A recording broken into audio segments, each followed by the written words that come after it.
পশ্চিমবঙ্গ আমার, আসামও আমার, মণিপুরও আমার, এই বদ্বীপ পুরোটাই হলো আমাদের।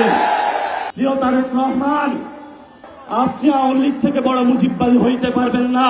যদি পররাষ্ট্রমন্ত্রী, স্বরাষ্ট্রমন্ত্রী পুশিন বন্ধ করতে না পারে, তাহলে নাকে খত দিয়ে তাদের পদত্যাগ করা উচিত। সালাউদ্দিন ভাই, আপনাকেও আমরা চিনব না। শিলংয়ের সেই ঘেটুপুত্র সালাউদ্দিনের পতন হবে। আজকে আমরা যখন এখানে কথা বলছি, তখন সীমান্তের কাঁটাতারের ওইখানে আমাদের অসংখ্য ভাই বন্ধুরা নিজেদের নিরাপত্তা নিয়ে উদ্বিগ্ন হয়েছে যে কখন ভারত থেকে একটি খুনি সন্ত্রাসী গোষ্ঠী এসে তাদের বোন, বাচ্চা, প্রিয় সন্তানকে যে কোনো সময় খুন করে চলে যেতে পারে। ইতিমধ্যে বিভিন্ন জায়গায় বক্তব্য হয়েছে। আমাদের যিনি ভারতের কমিশনার থেকে শুরু করে বাংলাদেশের রাষ্ট্রদূত হিসাবে এসেছেন, উনি বলেছেন ভারতের 160 কোটির সাথে বাংলাদেশের 20 কোটি যোগ করে দিয়েছেন। আমরা তাদের উদ্দেশ্যে বলতে চাই, বাংলাদেশের 18 থেকে 20 কোটি জনতা, পশ্চিমবঙ্গের 10 থেকে 12 কোটি জনতা, আসামের 1.5 থেকে 2 কোটি জনতা, তেমনিভাবে মণিপুর থেকে এই বাংলা ভূখণ্ডের বদ্বীপে যত অঞ্চল রয়েছে সেখানের জনসংখ্যাকে যদি আমরা হিসাব করি, 32 থেকে 35 কোটি জনতারও আমরা দায়িত্ব নিতে সক্ষম এবং আমরা দায়িত্ব নিতে চাই। যদি তোমরা আমাদেরকে সেই আকাশ দেখাতে চাও যে অভিন্ন আকাশের স্বপ্ন, সেই অভিন্ন আকাশের স্বপ্ন ভঙ্গ তোমরা করেছো 1947 সালে, যখন আমরা একটি ভারত স্বপ্ন নিয়ে বেঁচেছিলাম যে আমরা ঐক্যবদ্ধভাবে ভারতে একই গঙ্গা, একই জলে বসবাস করে, একই পানিতে বসবাস করে নিভৃতে এখানে থাকবো। তোমরা সেইখানে মুসলিম কার্ড খেলে আমাদের উপরে নিপীড়নের, নির্যাতনের স্টিম রোলার চালিয়েছিল। আমরা বাধ্য হয়ে স্বাধীনতার আওয়াজ তুলে সেই একই জায়গায় আজকে উপনীত হয়েছি।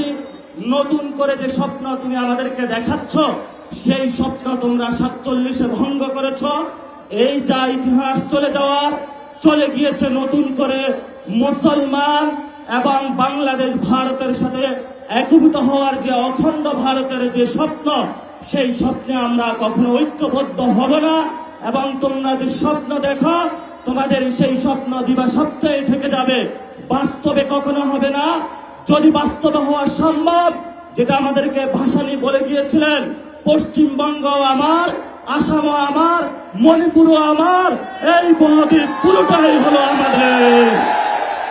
প্রিয় উপস্থিতি, 1947 সালে আমার আপনার যারা বাপ দাদা চাচা তারা যুদ্ধে নেমেছিল একটি বৈষম্যহীন বাংলাদেশ গঠনের জন্য।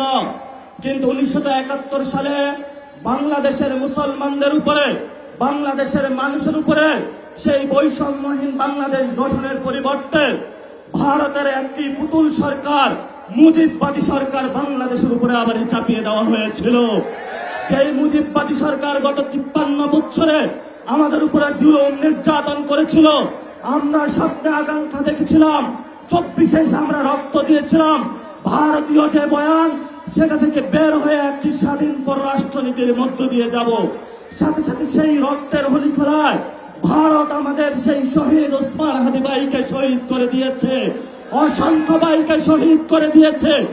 নতুন করে যখন আমরা স্বপ্ন দেখেছিলাম, মুজিববাদী বয়ান থেকে বের হয়ে বাংলাদেশের একটি স্বপ্ন নিয়ে ইসলাম এবং সার্বভৌমত্বের আহ্বান নিয়ে আমরা সামনে এগিয়ে যাব, তখনই আমরা দেখতে পেলাম যার বাপ বলেছিল উই রিবল, তারই সন্তান মুজিববাদের পথ ধরে মোদের কাছে আবার নজরানা দেওয়ার চেষ্টা করতেছে।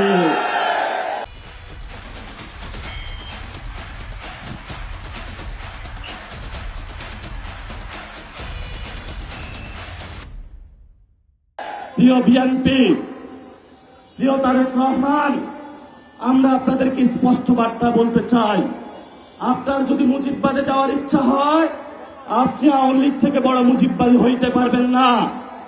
আমরা আপনাকে হুঁশিয়ার করে দিচ্ছি, আপনি যদি মুজিববাদের পথে হাঁটেন, এই পথ বাংলাদেশের জনগণের পথ নয়। মুজিববাদী শক্তির সাথে কঠিন যুদ্ধ হবে ইনশাআল্লাহ।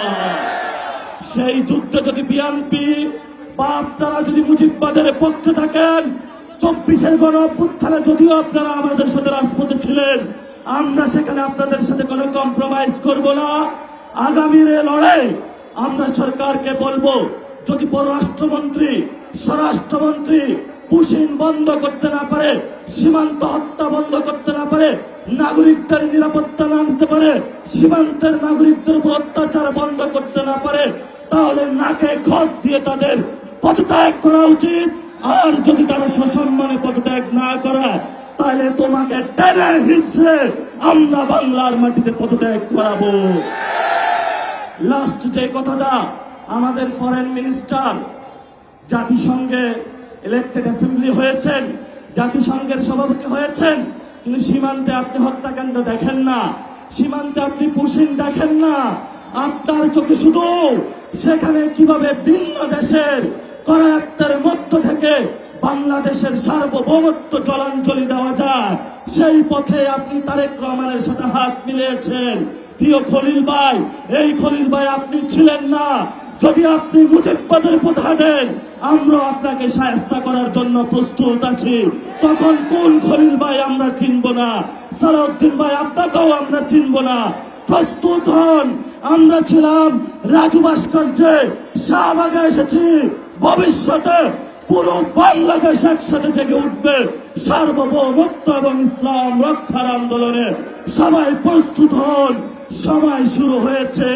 তাগুতের তখ্তে তাগুত পতন হবে, মোদির পুতুল সরকার বাংলাদেশে পতন হবে, শিলংয়ের সেই ঘেটুপুত্র সালাউদ্দিনের পতন হবে, আমেরিকার পুতুল পুত্র সেই ফরেন মিনিস্টার খলিলের পতন হবে।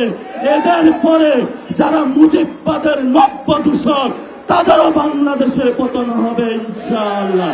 সবাইকে আহ্বান জানিয়ে সময় বেশি নেওয়ার জন্য দুঃখ প্রকাশ করে আমার বক্তব্য শেষ করছি। আসসালামু আলাইকুম ওয়া রাহমাতুল্লাহ।